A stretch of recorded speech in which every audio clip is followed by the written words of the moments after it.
Chers amis distingués représentants de la société civile, à vos rangs, grades et qualités, nous sommes très heureux de pouvoir partager avec vous cette vision, ce rêve, cette projection. Parce que la vision, c'est une projection, c'est un rêve. Nous sommes ici réunis dans le cadre d'une vision permettant l'émergence, la mise en place du Forum civique du Gabon, FCG. Le FCG regroupe en son sein des leaders et acteurs réformateurs et transformationnels issus des différentes composantes de la société civile gabonaise. Des hommes et des femmes crédibles, jouissant d'une notoriété dans la communauté, engagés et expérimentés. Personnalités, notamment des hommes et des femmes, des jeunes, des hommes et des jeunes femmes, ayant une expérience de travail avérée avec les organisations de la société civile au plan national et international en matière d'implémentation des projets et programmes de développement à travers différents secteurs clés tels la gouvernance, la démocratie, les droits de l'homme, l'espace civique, la lutte contre la corruption, la transparence, l'ITIE, l'initiative pour la transparence dans les industries extractives, la protection des groupes vulnérables et des orphelins, enfants vulnérables et veuves, la défense des peuples autochtones, la défense de l'environnement, des forêts, des droits et intérêts collectifs des communautés locales face aux multinationales prédatrices. La recherche, les acteurs issus du secteur de la recherche, de la santé, de l'éducation, de l'agriculture, de la pêche, de la route, du tourisme, ceux qui travaillent également sur l'accès au logement décent, la protection et la défense des emplois décents, la lutte contre les emplois précaires et les discriminations au travail, la protection et la défense du patrimoine foncier, y compris les groupes religieux, traditionnalistes, les activistes, les hommes de médias, les influenceurs des réseaux sociaux, les universitaires, les chercheurs, etc. Les membres du Forum civique du Gabon sont animés par un seul et même idéal, l'amour de la patrie. Ils sont profondément attachés à une même affirmation, l'honneur et la fidélité à la nation. Ils sont radicalement engagés dans un serment visant à lutter contre la corruption, à défendre et promouvoir la gestion responsable et transparente des revenus issus de l'exploitation des ressources naturelles, du bois, de la forêt, de l'environnement, des ressources halieutiques.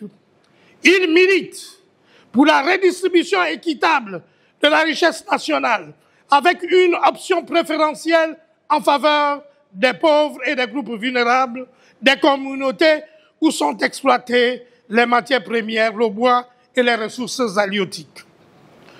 Le mouvement milite et s'engage résolument en faveur de la réappropriation de l'économie du pays par les Gabonais, par une politique de discrimination positive dans l'emploi, la création des entreprises, l'accès aux marchés publics, ainsi qu'à un plan national de développement et de financement du secteur privé national selon les axes prioritaires de l'économie verte, de l'agriculture, de la pêche, du tourisme, de l'environnement, de la forêt, des industries extractives, or, diamants, gaz, pétrole, de la transition énergétique, du logement, des routes, du commerce, des technologies numériques.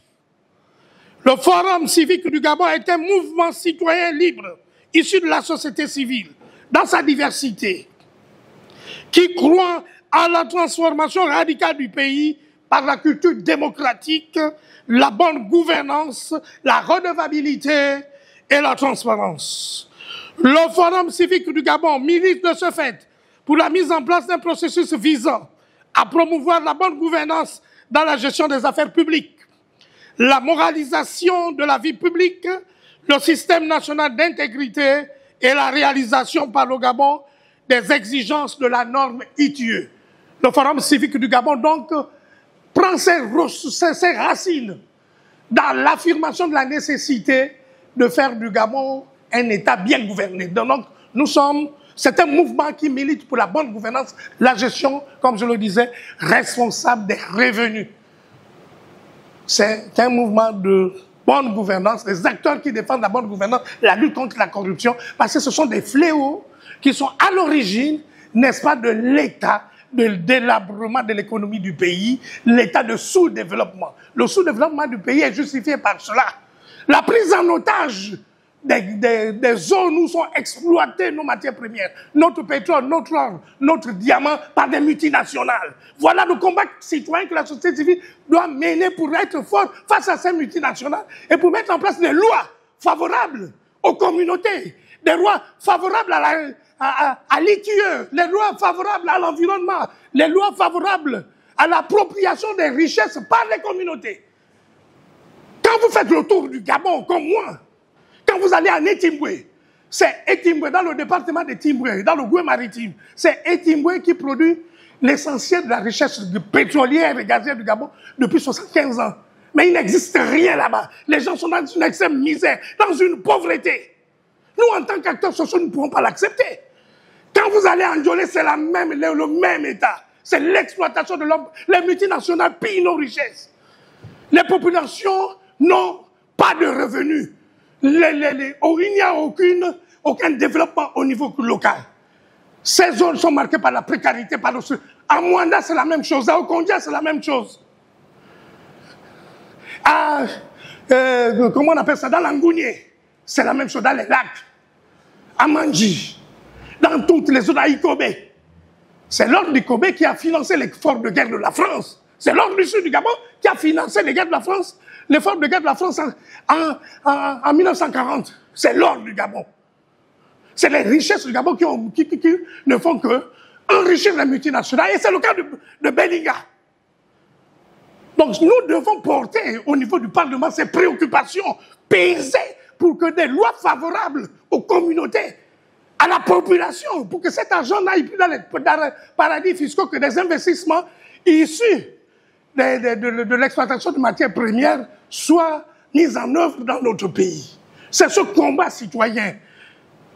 Si nous ne sommes pas représentés au Parlement, si nous n'avons pas de pouvoir au niveau du Parlement, si nous n'avons pas d'élus au niveau du Parlement, nous ne pouvons pas avoir gain de cause dans le combat contre les multinationales, dans le combat contre l'exploitation de l'homme gabonais, par l'homme gabonais, avec la complicité des multinationales. La vision est celle-là, mettre en place des groupes parlementaires, peser au niveau de la future Assemblée nationale, du futur Parlement, mais avec des gens de la société civile, des universitaires, des charpentiers, des gens qui travaillent dans les communes, dans les mines, des ingénieurs des mines, des exploitants, des défenseurs de l'environnement, des enseignants, des leaders de la société civile, des leaders syndicaux. C'est toute la panoplie de la société civile qui doit être investie dans ces différents domaines. Nous allons donc faire un travail d'identification, on le verra tout à l'heure, un travail de synergie, de communication, pour que vraiment nous puissions présenter au moins dans toutes les circonscriptions des candidats face à l'oligarchie, face aux pédégistes, face aux oligarques, ceux qui ont fait tomber ce pays. La société civile doit prendre le relais. Il faut avoir la foi. Les montagnes ne sont que renversées par les gens qui ont la foi. Il faut avoir la foi qui soulève les montagnes. Si nous croyons vraiment à ce projet, nous allons faire des exploits. Et nous avons un leadership pour renverser ces gens-là qui ont pillé le Gabon et qui continuent à nous narguer. Comme si de rien n'était. Ils ont géré le pays pendant 56 ans, sans résistance. Le pays est dans un état de délabrement avancé. Et nous, la société civile, nous ne pouvons pas l'accepter. Nous sommes à l'heure de la transition, à l'heure de la reconfiguration politique du pays. Il faut comprendre les enjeux et les défis du pays. Il faut avoir une lecture politique de la situation, une analyse holistique de la situation du pays. Et être l'alternative. Il ne s'agit pas ici de faire des critiques stériles. Je vois les membres de la société civile verser dans le clientélisme, dans les critiques sans objet. Le vrai débat, c'est celui-là. La réappropriation de la gouvernance du pays par les acteurs de la société civile. Voilà un peu le défi, voilà un peu la vision. J'en ai terminé, je vous remercie.